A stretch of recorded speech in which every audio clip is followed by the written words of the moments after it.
우리 하나님의 말씀 마태복음 4장 12절에서 17절 말씀입니다. 마태복음 4장 12절에서 17절 말씀입니다. 에어컨을 조금 올려주셔도 될 것 같습니다. 하나님께서 말씀하십니다. 하나님의 말씀을 들으십시오. 예수께서 요한이 잡혔음을 들으시고 갈릴리로 물러가셨다가 나사렛을 떠나 스불론과 납달리 지경 해변에 있는 가버나움에 가서 사시니 이는 선지자 이사야를 통하여 하신 말씀을 이루려 하심이라 일렀으되 스불론 땅과 납달리 땅과 요단강 저편 해변길과 이방의 갈릴리여 흑암에 앉은 백성이 큰 빛을 보았고 사망의 땅과 그늘에 앉은 자들에게 빛이 비쳤도다 하였느니라. 이때부터 예수께서 비로소 전파하여 이르시되 회개하라 천국이 가까이 왔느니라 하시더라. 아멘. 주께서 오늘도 우리에게 주의 말씀을 들려주셨습니다. 특별히 오늘 말씀 이때로부터 비로소 주께서 천국 복음을 전파하시는 내용입니다. 그러니 오늘 우리에게도 그 말씀 풀어주셔서 영생의 교훈 깨닫게 하여 주옵소서. 예수님 이름으로 기도드리옵나이다. 아멘. 우리가 지난 2주간 동안 예수님께서 세례를 받으시고 또 사단에게 시험을 받으셨다라는 내용을 살펴보았습니다. 세례는 하나님의 아들에 대한 아버지의 인정이었고, 그리고 시험은 하나님의 아들로서의 예수님의 자기 입증이었습니다. 예수님은 하나님의 아들로서 인증받으셨고 또 스스로 검증을 다 마치셨습니다. 그럼 이제 예수님이 무엇을 하셔야 할까요? 하나님의 아들로서 인정되시고 입증하셨으니까 하나님의 아들의 사역을 하셔야겠죠. 그죠? 그래서 오늘 본문부터 이제 하나님의 아들이 펼쳐가시는 사역의 내용이 본격적으로 등장합니다. 특별히 마태는 오늘 본문에서 이때부터라는 표현을 사용합니다.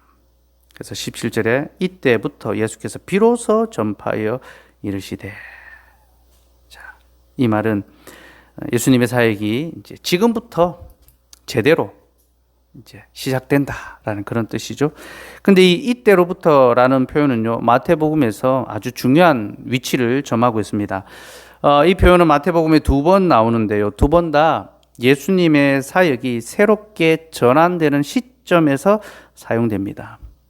먼저는 오늘 본문에서 예수님이 이제 복음 전파 사역을 시작하시는 것을 이제 보여주고요.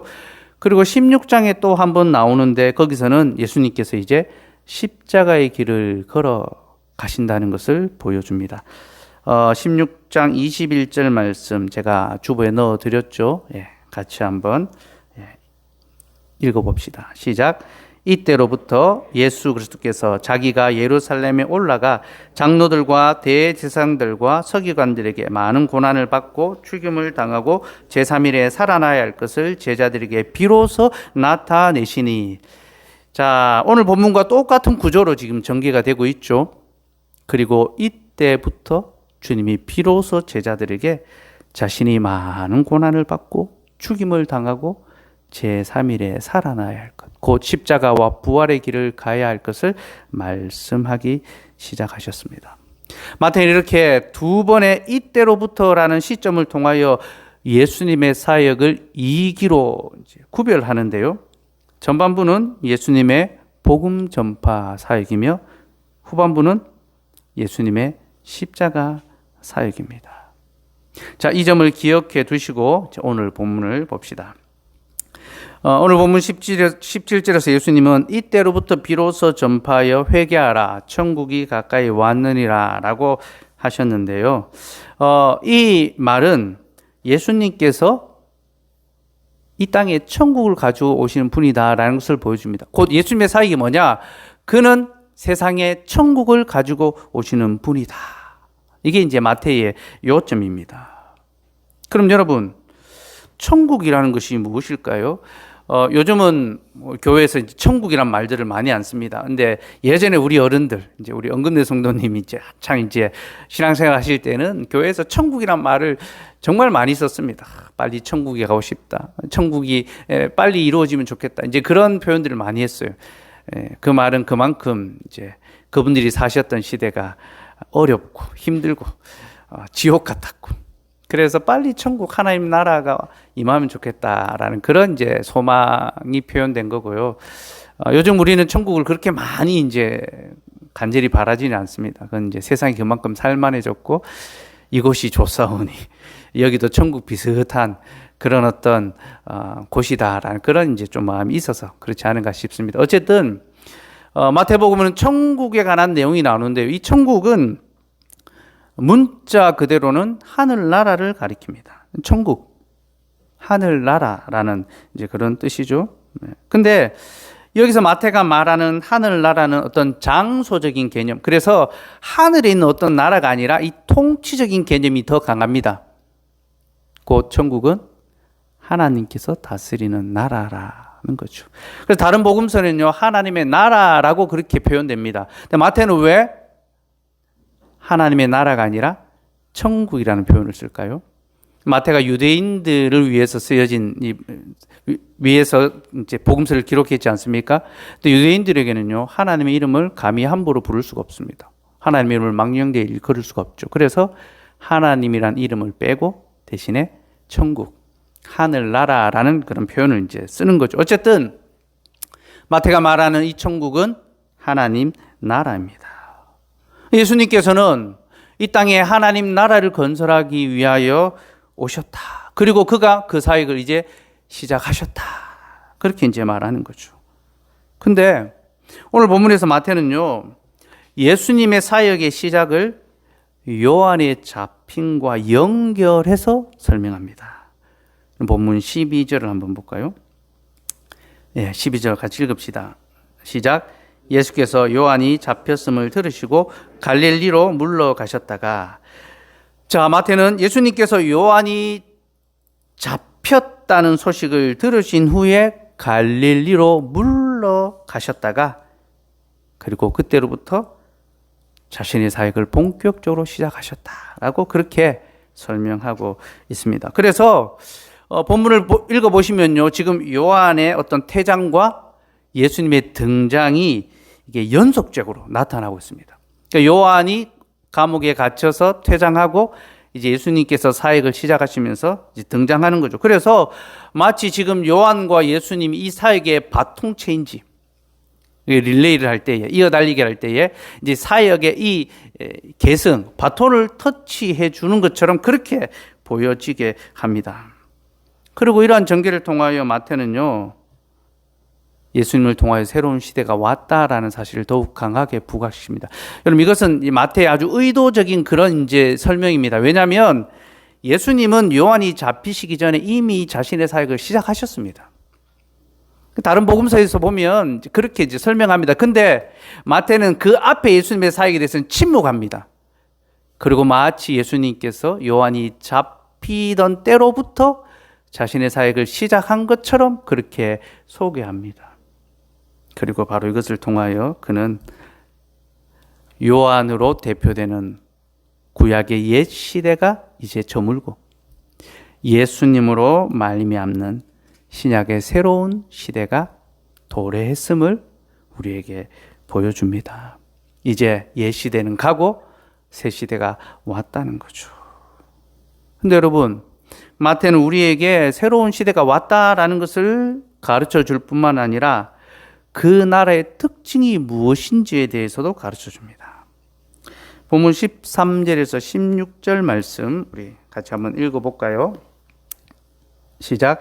나사렛을 떠나 스불론과 납달리 지경 해변에 있는 가버나움에 가서 사시니 이는 선지자 이사야를 통하여 하신 말씀을 이루려 하심이라. 일러스되 스불론 땅과 납달리 땅과 요단강 저편 해변길과 이방의 갈릴리여, 흑암에 앉은 백성이 큰 빛을 보았고 사망의 땅과 그늘에 앉은 자들에게 빛이 비쳤도다 하였느니라. 자, 마태는 예수님의 행적을 소개하면서 이제 구약 선지자의 예언을 딱 가지고 와서 이 말씀의 성취다라고 합니다. 이사야의 예언을 가지고 왔죠.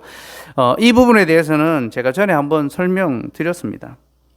예수님께서 예루살렘이 아니라 갈릴리에 거하시면서 그 지역의 거민들에게 복음을 전파하신 것은 첫째는 이사야 선지자의 예언을 성취하기 위해서며, 둘째는 세상에 약하고 가난하며 고통당하는 자들에게 빛을 비춰주시기 위해서였습니다.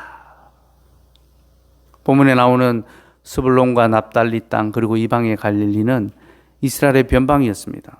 소외되던 그런 땅이었고 이민족들이 침입할 때에 항상 가장 먼저 그리고 가장 많이 유린당하며 고통당했던 그런 땅입니다. 그래서 그 땅은 사망의 땅이라고 불렸고요. 또 그곳 사람들을 가리켜 흑암에 앉은 백성들이다라고 그렇게 조롱했습니다. 그런데 예수님께서는 바로 그런 자들과 함께 거하시며 그들에게 빛을 비추어 주시고 그들을 위로하시고 그들을 높여 주심으로 그들의 소외되고 조롱받던 땅을 영화롭게 해 주셨습니다. 여러분, 이것이 바로 주님이 나사렛 사람으로 불리시고 갈릴리 사람으로 거하셨던 그런 것의 의미이죠. 우리는 이 사실을 마태복음 2장을 통하여 이미 살펴보았습니다. 근데 여러분, 오늘 본문에서 마태는요, 우리가 2장에서 봤던 것과는 약간 다른 내용을 말하고 있습니다. 13절을 다시 한번 보실까요? 13절 읽어봅시다. 시작. 나사렛을 떠나 스불론과 납달리 지경 해변에 있는 가버나움에 가서 사시니. 자, 여기 보면 예수님이 나사렛을 떠나 가버나움에 가서 사셨다라고 합니다. 그죠? 여러분, 나사렛과 가버나움은요, 둘 다 갈릴리 지역에 속했는데 이제 그 위치는 좀 다릅니다. 제가 주보에 지도를 넣어드렸는데요. 예, 한번 보십시오. 나사렛은 어디에 있습니까? 갈릴리 호수에서 약간 내륙 쪽으로 있죠, 그죠? 좀 이 남서쪽으로 내륙 쪽으로 와야 나사렛이라는 고을이 있습니다. 가버나움은 어디에 있습니까? 갈릴리 호수 북쪽 해변에 인접해 있죠, 그죠? 그러니까 해변의 마을입니다. 그렇게 이제 약간 이제 거리가 있는 거죠. 뭐 우리로 치면 이제 경주와 포항 이제 이런 차이라고 할 수가 있습니다. 어쨌든 뭐 둘 다 나사렛 지역입니다. 둘 다 뭐 경상북도고요. 예. 그래서 만약 구약의 예언을 성취하기 위해서라면 그 납달리 땅, 스불론 땅, 이방의 갈릴리 땅에 빛을 비춰 주겠다라는 이 말씀을 성취하시려면요, 예수님이 굳이 사역지를 그 거처를 옮기실 필요가 없습니다. 여러분, 거처를 옮긴다는 것이 쉬운 일은 아니지 않습니까? 이사를 한번 한다고 생각해 보십시오. 얼마나 불편하고 또 번거롭고 또 준비해야 될 일들이 많습니까? 그죠? 거처를 옮기지 않고 계속 있던 곳에 머물러 있는 것, 그것이 가장 편하고 좋은 길입니다. 그런데 예수님은 불편함을 무릅쓰고 나사렛에서 가버나움으로 거처를 옮기셨습니다. 그리고 마태는 이때로부터 예수님이 천국 복음을 전파하셨다라고 말합니다. 그러니 우리는 예수님께서 이제 거처를 옮기신 것, 곧 주 사역지를 옮기신 것과 하나님의 나라 간의 어떤 모종의 상관관계가 있다라는 것을 좀 알 필요가 있습니다. 그럼 예수님께서는 왜 나사렛에서 가버나움으로 가셨을까요? 마태는 이에 대해서 우리에게 별다른 정보를 주지 않습니다. 그냥 예수님이 나사렛에서 가버나움으로 가셨다. 근데 이것은 단순한 이동이 아니라 이제 가버나움을 중심으로 사셨다라는 그런 뜻입니다. 그래서 뒤에 가면요, 마태는 가버나움을 본 동네라고 부릅니다. 이제 고향이라는 그런 뜻이죠. 예수님의 어떤 이 중심지. 나사렛에서 이제 본 동네가 나사렛에서 가버나움으로 옮겨졌다라는 것을 마태는 이제 강조를 하고 있거든요. 그러면서 왜 이렇게 옮기셨는지에 대해서는 뭐 별다로 이야기를 하지 않습니다. 그런데 누가복음에 가면요, 이에 관한 중요한 정보가 나옵니다. 누가복음 4장. 자, 마태복음 표시해 두시고요. 누가복음 4장 14절에서 30절 말씀. 본문이 좀 길지만 우리 같이 교독해 보도록 합시다. 누가복음 4장 14절에 30절인데요. 예수님이 이제 사단의 시험을 마치신 직후에 일어났던 일들입니다. 제가 먼저 읽을게요. 예수께서 성령의 능력으로 갈릴리에 돌아가시니 그 소문이 사방에 퍼졌고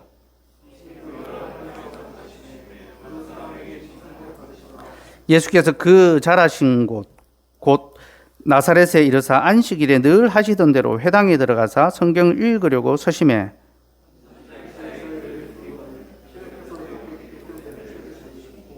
주의 성령이 내게 임하셨으니 이는 가난한 자에게 복음을 전하게 하시려고 내게 기름을 부으시고 나를 보내사 포로된 자에게 자유를 눈먼 자에게 다시 보게 함을 전파하며 눌린 자를 자유롭게 하고 책을 덮어 그 맡은 자에게 주시고 앉으시니 회당에 있는 자들이 다 주목하여 보더라.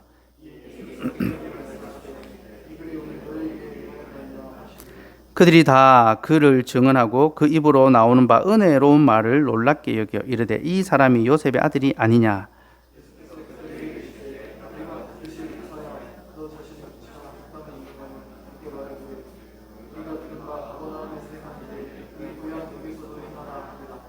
또 이르시되 내가 진실로 너에게 이르노니 선지자가 고향에서는 환영을 받는 자가 없느니라.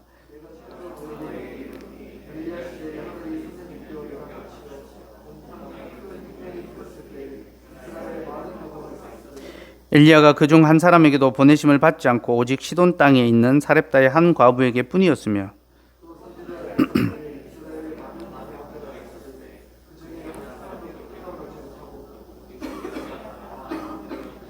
회당에 있는 자들이 이것을 듣고 다 크게 화가 나서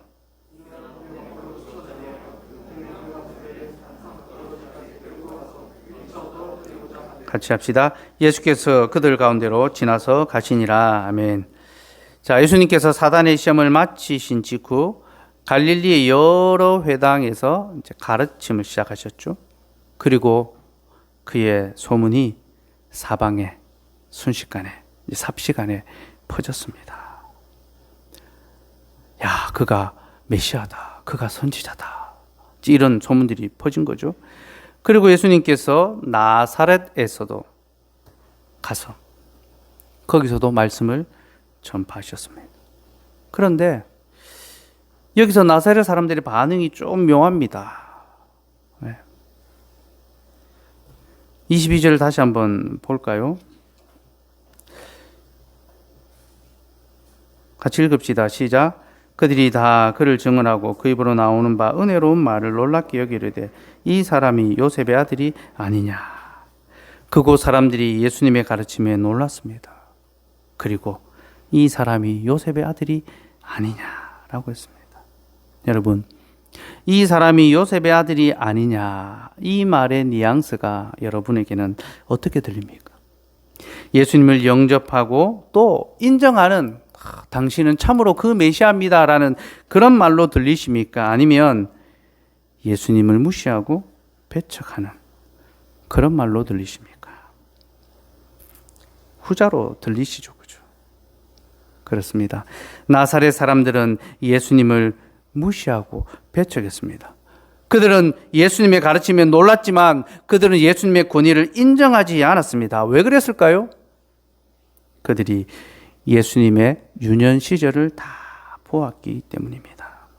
곧 그가 요셉의 아들이며 그는 우리와 똑같은 나사렛 사람, 곧 이스라엘에서 선한 것이 나올 수 없는 그런 보잘것없는 지역의 사람이라고 생각했던 거죠. 그래서 이는 요셉의 아들이 아니냐, 우리가 늘 봐왔던 바로 그 아들이 아니냐, 그렇게 말했던 거죠.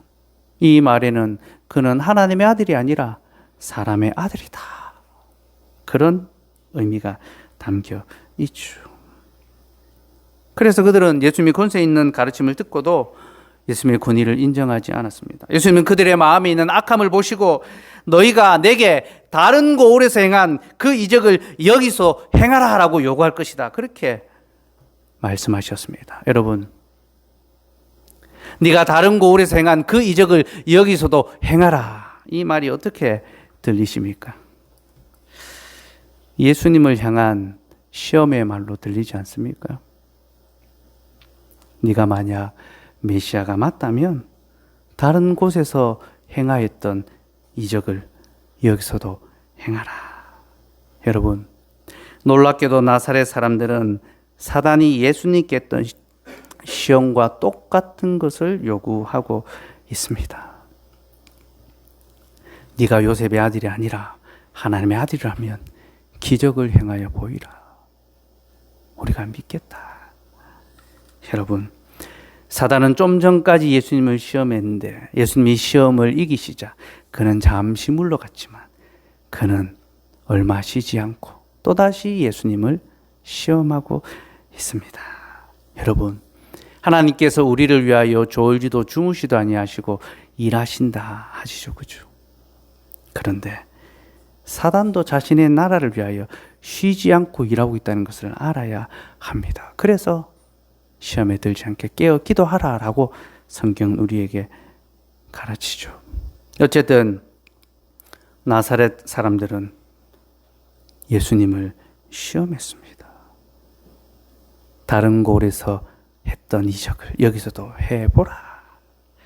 그리고 이 시험에 대한 예수님의 반응은 이전과 동일하셨습니다.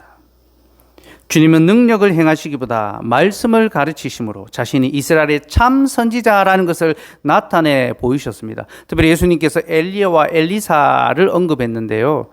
여기에도 다 의미가 있습니다. 오늘은 누가복음을 설교하는 게 아니니까 생략하기로 하고요. 어쨌든 주님은 구약의 말씀을 통하여 내가 참 선지자다, 내가 그 선지자가 맞다라는 것을 보여주셨습니다. 그런데 여러분, 그 말을 들은 나사렛 사람들이 어떻게 반응합니까? 그들은 크게 분노하여 예수님을 낭떠러지에 밀쳐 떨어뜨리려고 했습니다. 여러분, 이 장면도 참 재밌게도 사단의 시험과 유사합니다. 그죠? 어쨌든 사람들이 예수님을 낭떠러지에 떨어뜨려서 죽이려고 하는데 예수님은 유유히 그들을 지나쳐 가십니다. 마치 이 환영이라고 해야 됩니까? 예수님을 잡아서 미치려고 하는데 예수님 분명히 눈에 보이는데 그들의 손에 잡히지 않고 그들의 무리를 지나서 다 지나오시는 거죠. 그렇게 그들을 지나오신 주님이 이제 나사렛을 떠나 가버나움으로 가십니다. 거기 사시는 거죠. 그죠? 여러분, 이것이 예수님이 나사렛을 떠나 가버나움으로 가신 이면에 있는 내용입니다. 곧 나사렛 사람들이 예수님을 거부하고 배척했기 때문이죠. 자, 이런 장면을 기억해 두시고요. 다시 마태복음으로 돌아옵시다.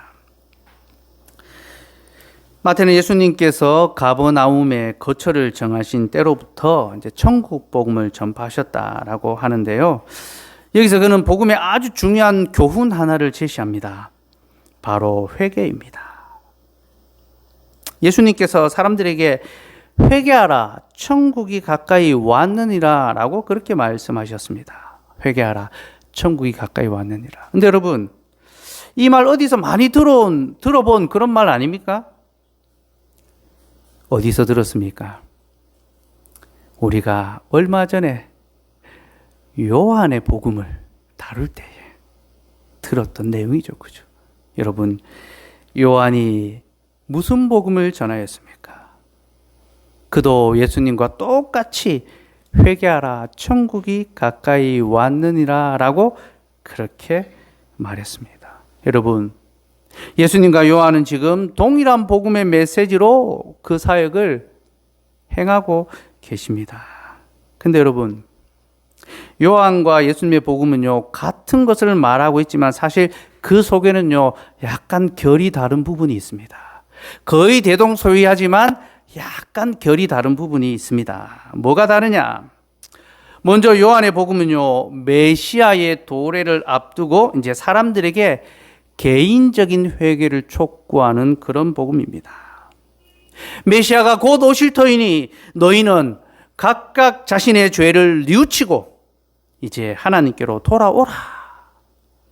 이 개인적인 회개를 촉구하는 것이 요한의 회개요, 요한의 복음이었습니다. 그러나 예수님의 복음은요, 이제 메시아의 시대가 도래했다는 겁니다. 이미 메시아의 시대가 도래했으니 이제 너희는 회개함으로 그의 나라에 속하라. 이제 그런 복음입니다. 하나님의 아들이 세상에 오셨고 또 그가 세례를 받고 시험을 당하심으로 이제 본격적으로 하나님의 나라가 이 땅에 시작되었습니다. 이게 예수님의 사역의 핵심입니다. 여러분, 예수님께서는요, 공생애를 시작하시면서 이미 하나님의 나라를 시작하셨습니다. 이 땅에 하나님 나라 시작됐습니다. 세례 요한은 하나님 나라가 올 것을 바라보면서 준비하라 했지만 예수님은 하나님 나라가 이미 왔으니 너희는 그 나라에 속할 준비를 해야 된다. 그렇게 요청하시는 겁니다. 그래서 너희는 이미 찾아온 하나님의 나라를 거부하고 배척하지 말고 회개함으로 받아들이라. 그 나라의 백성이 되라라는 그런 복음을 전파하셨죠. 그래서 예수님이 말씀하시는 이 회개는요, 단순히 어떤 개인적인 어떤 그런 죄의 뉘우침만이 아니라 그건 당연히 포함하고 그걸 넘어서서 나사렛 사람들처럼 하나님의 아들을 영접하지 아니하고 배척하는 것에 대한 그런 회개를 가리키는 것입니다. 여러분, 예수님의 사역과 함께 하나님 나라가 임했다라는 것은요, 천국이 가까이 왔다라는 말에서 그 근거를 찾을 수 있는데요. 여기서 가까이 왔다라는 동사는요, 진행적 동작을 가리키는 단어입니다. 그러니까 이미 시작되었고 계속 진행되고 있고 그러나 완성되지는 않은 그런 동작을 가리키는 헬라어의 독특한 용례에 속하는 그런 동사입니다. 그러니 예수님께서 천국이 가까이 왔다라는 이 말씀은요, 하나님의 나라가 이미 여기 시작되었다. 그러나 아직 완성되지는 않았다. 이제 그런 말씀입니다. 우리가 잘 알고 있는 대로 그 유명한 이미와 아직의 의미. 하나님 나라는 이미 우리 가운데 시작됐지만 아직 완성되지는 않았다. 그래서 여러분, 우리가 하나님 나라가 이미 우리 가운데 온 것을 경험하잖아요. 이 영생의 기쁨과 평안과 또 복음 안에서 관계의 어떤 이 회복들을 누리죠. 그죠? 우리가 그리스도의 복음이 아니고서는 서로 사랑하고 서로 관계하고 서로 도울 필요가 없습니다. 그러나 우리는 그리스도 안에서 이제 서로 사랑하며 서로 섬기며 또 자기의 것을 내어서 서로 돕고 구제합니다. 이것은 우리 가운데 하나님 나라가 왔다라는 거죠. 그러나 아직 완성되지는 않았죠. 그래서 여전히 우리에게는 한계가 있고 결핍이 있고 부족함이 있습니다. 그죠? 죄의 모습이 있죠. 그죠? 왜 하나님 나라는 이미 왔고 그리고 장차 완전히 이루어질 것입니다. 예수님께서 말씀하시는 천국이 가까이 왔다라는 말씀은 바로 그런 의미입니다. 그렇게 예수님께서는 자신의 사역과 함께 이제 하나님의 나라가 왔다는 것을 보여주셨습니다. 병자들을 고치시고 귀신을 내어 쫓으시고 또 사람들의 결핍과 필요를 채워주시는 것은 하나님의 나라가 임함으로 인간의 이 근원적인 문제, 죄의 문제가 해결되고 있다는 것을 보여주는 거죠. 그죠? 그러니까 단순한 이적이 중요한 것이 아니라 그 이적을 통하여 하나님의 나라가 시작됐구나. 눈먼 자들이 앞을 보며 저는 자들이 일어나서 걸으며 하나님 나라가 우리 가운데 왔구나. 이게 이제 구약의 선지자들이 말하는 하나님 나라의 어떤 모습이거든요. 그 증거를 봐야 되는데 나사렛 사람들은 어떻게 하고 있는 겁니까? 하나님 나라가 왔다는 그 증거를 보지 않고 그저 이적 자체에 이제 주목하고 집중하고 우리에게도 그 이적을 행하라. 그렇게 이제 요구하고 있는 거죠. 어쨌든 예수님께서는 자신이 하나님 나라를 시작하셨으며 이제 자신이 하나님의 통치를 행하는 왕적 사역을 행하고 계시다는 것을 보여주고 계셨습니다. 그래서 그의 말씀이 권능이 있는, 권세 있는 가르침이었습니다. 왕의 교훈과 같았다는 거죠. 그래서 예수님께서 이제 갈릴리 지역을 여러 회당을 다니시면서 말씀을 가르치셨습니다. 이것은요, 이제 왕이 즉위하고 난 다음에 지역 순방을 하는 것 같습니다. 지역 순회를 하면서 백성들을 만나고 백성들에게 이제 그 나라의 법도와 또 그 왕의 은혜와 자비를 베푸는 거죠, 그죠? 그래서 예수님께서 이제 자기의 고향, 자기가 자란 그 나사렛에 가셨는데요. 거기서 어떤 일이 벌어집니까? 계란 투척 사건이 벌어지는 겁니다. 나사렛 사람들이 계란을 들어서 예수님께 집어 던지면서 너는 요셉의 아들이 아니냐?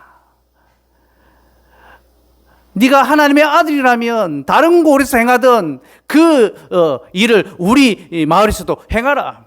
네가 다른 곳에서는 이적을 행하며 병든 자들을 고쳐주면서 왜 너의 고향인 우리 마을에서는 그렇게 하지 않느냐? 당신이 이 지역 출신이면 우리 마을에 더 좋은 것을 해주고 우리 마을의 주민들을 위하여 더 좋은 정책을 펼쳐야 되는 거 아니냐? 그래서 국가 사업도 따오고 그렇게 해줘야 되는 거 아니냐? 뭐 그렇게 요구하고 있는 겁니다. 그죠? 나사렛 사람들은 예수님께서 하나님의 아들이시다라는, 그리고 그가 하나님의 나라의 복음을 가지고 왔다는 사실을 인정하지 아니하고, 네가 무슨 메시아냐? 너는 요셉의 아들이요. 너는 나사렛 사람. 나사렛에서는 선한 것이 날 수 없다라는, 그래서 우리와 똑같은 초라하고 비참한 한 인생일 따름이지 않느냐? 네가 만약 하나님의 아들이라면 너는 우리에게 너의 능력을 보이라. 그렇게 말했습니다. 여러분, 우리는 이를 통하여 나사렛 사람들이 얼마나 교만했는지를 발견하게 됩니다. 여러분, 그들은 교만했습니다. 그래서 자신들의 왕을 무시했습니다. 또한 그들은 완악했습니다. 그래서 그들은 자신들의 왕을 대적했습니다.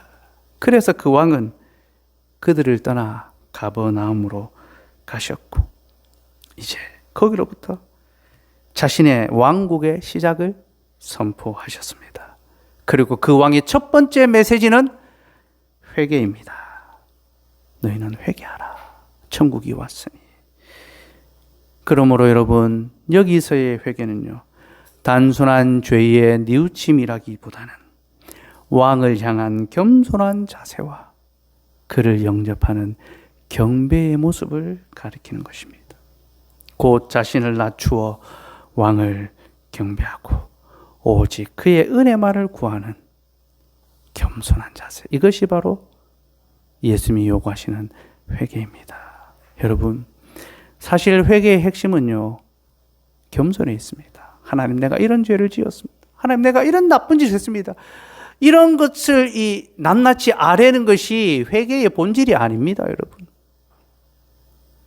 이거는 주일학교 시절에 여름 성경학교 하면 뭐 종이에 저어가지고죠, 촛불에 불태워가지고죠, 울고 막 뭐 그렇게 하는 거죠, 그죠? 진정한 회개가 무엇입니까? 하나님 앞에 겸손하게 자신의 죄와 비참을 인정하고 하나님의 자비를 베풀어 주옵소서. 나는 교만하고 완악한 자이오니 주는 나를 긍휼히 여겨 주옵소서. 주여 우리를 불쌍히 여겨 주시옵소서. 이게 회개의 진정한 의미입니다. 옛날 어른들 기도할 때 보면 늘 아버지 불쌍히 여겨 주시옵소서. 제가 전에도 말씀드렸습니다. 저희 어머니가 늘 저를 위해서 기도해 주시고, 새벽 기도 갔다 오면 제 손에 손을 얹고 기도해 주시고, 또 명절 때마다 막 한번 기도하면 10분, 20분, 30분 기도하신대요. 지금도 우리 시온이 예언이요, 할머니가 기도하기 시작하면 이제 정신을 잃습니다. 차라리 설교를 하는 게 낫지, 뭐 끝없이 계속 이어지시거든요. 근데 뭐 주된 내용은 하나님 불쌍히 여겨달라고, 하나님 이 아들을 불쌍히 여겨달라고.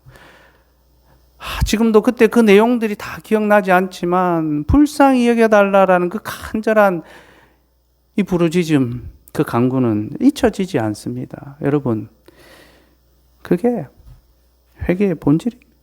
하나님, 나를 불쌍히 여겨 주시옵소서. 나는 비참한 죄인입니다. 여러분, 이게 주께서 요구하시는 회개입니다. 제가 지난 주일에 칼빈이 예수님의 금식을 가리켜 이는 하나님의 아들로서의 새로운 삶의 출발을 보여주는 것이다 라고 그렇게 설명해 드렸고 기억하시죠? 그죠? 근데 칼빈은 여기서 끝나지 않습니다.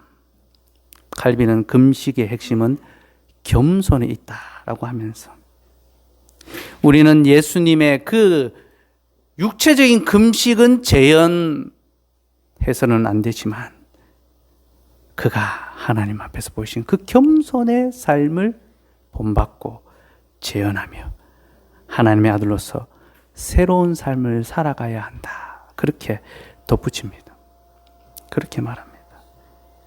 그렇습니다, 여러분. 우리가 하나님 나라의 백성이 된다는 것은요, 우리 자신의 죄와 비참을 인정하고 오직 하나님의 은혜만을 겸손히 바라는 것.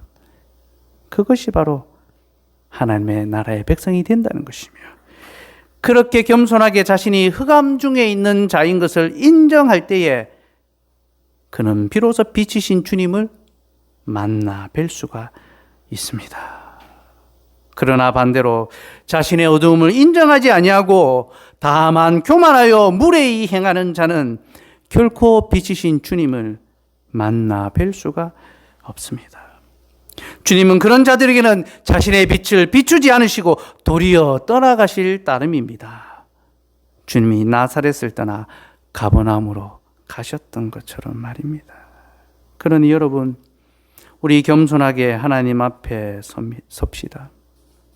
우리가 지금 어떤 형편에 있고 어떤 삶을 살아간다 하더라도 우리가 사망의 땅에 거하는 자들이며 우리가 흑암 가운데 앉아 있는 자들이라는 것을 인정합시다.